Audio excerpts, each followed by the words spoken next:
Good morning.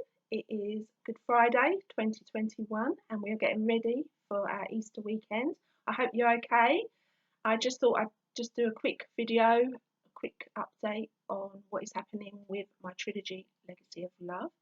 The first, In the Blink of an Eye, is available to buy, and that is on Amazon, or you can find it on my website www.lisalebon.co.uk, and you can find it on there. And also, Paving the Way, which is the sequel, is being published as we speak, and that will be available to buy very soon.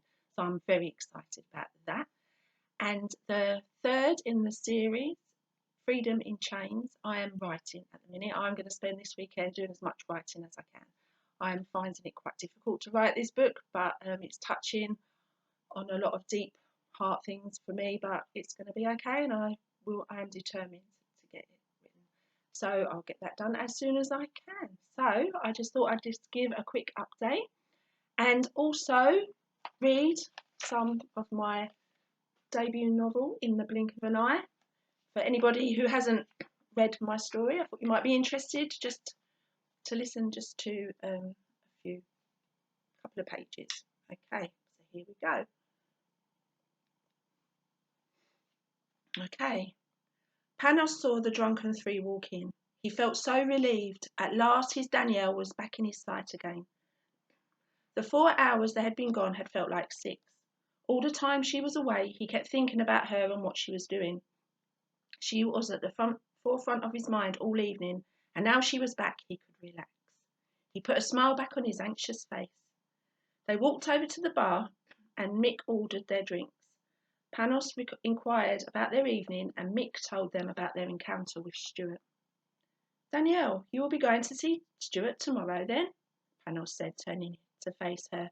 He could see Matt in the background and watched him fall down on the settee. Is Matt okay? He asked, quickly turning back to Mick. Yes, Panos, me old mate. He has just had a few too many ouzos. Don't worry, he will be okay, my friend, Mick replied mindlessly. He picked Matt's drink up and took it over to him. Panos watched as Matt picked up his glass and continued to polish off the whole lot. Panos looked at the man in disgust and then turned his attention back to Danielle. I'm sorry, Danielle, you were going to answer me? He said, shaking his head at Matt's drunken gluttony. He quickly forgot his repulsion and was once again captured by enchanted emerald eyes.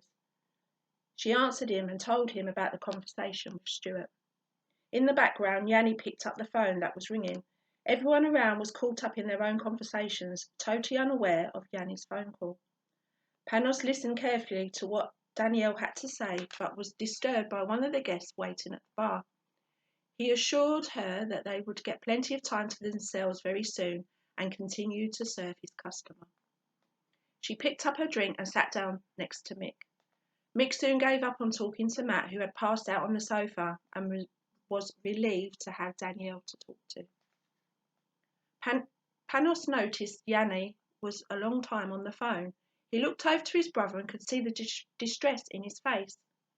Once Yanni had replaced the receiver, he began to walk over to where Mick and Danielle were chatting. Panos detected something was very wrong, so he also walked over to join them. Michael, what really happened with Stuart tonight?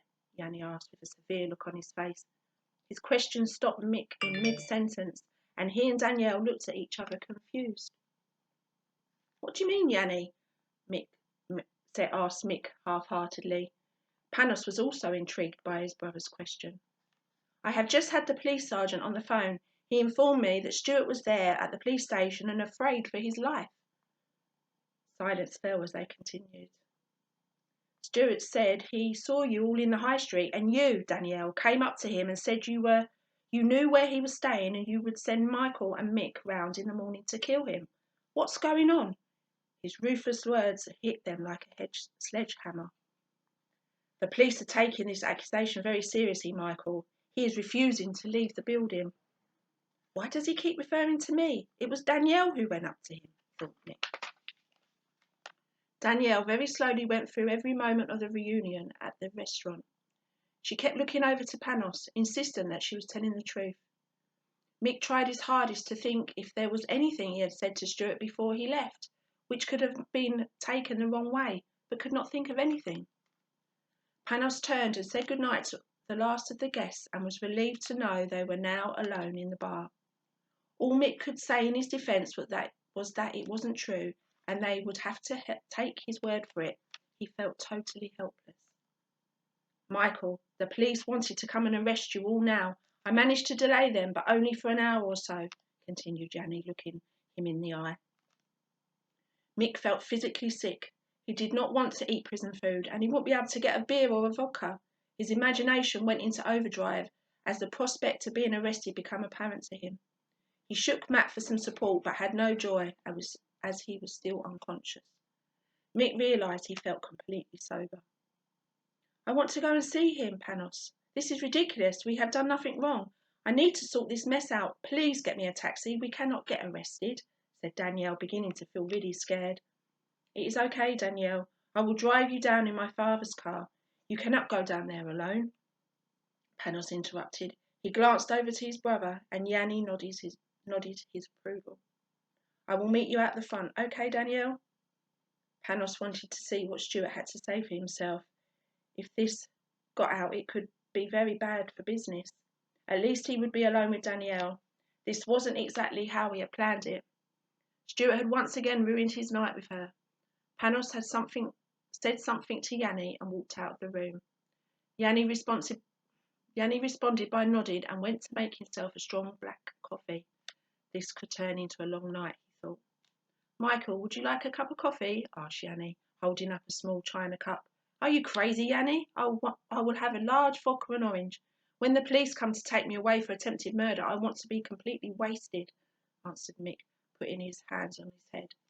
Don't be such a drama queen, Mick. It's not that bad, Danielle said sternly. The police are taking Stuart very seriously.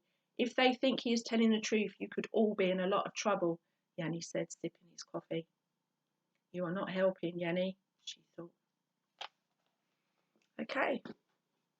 Well, I hope you enjoyed that.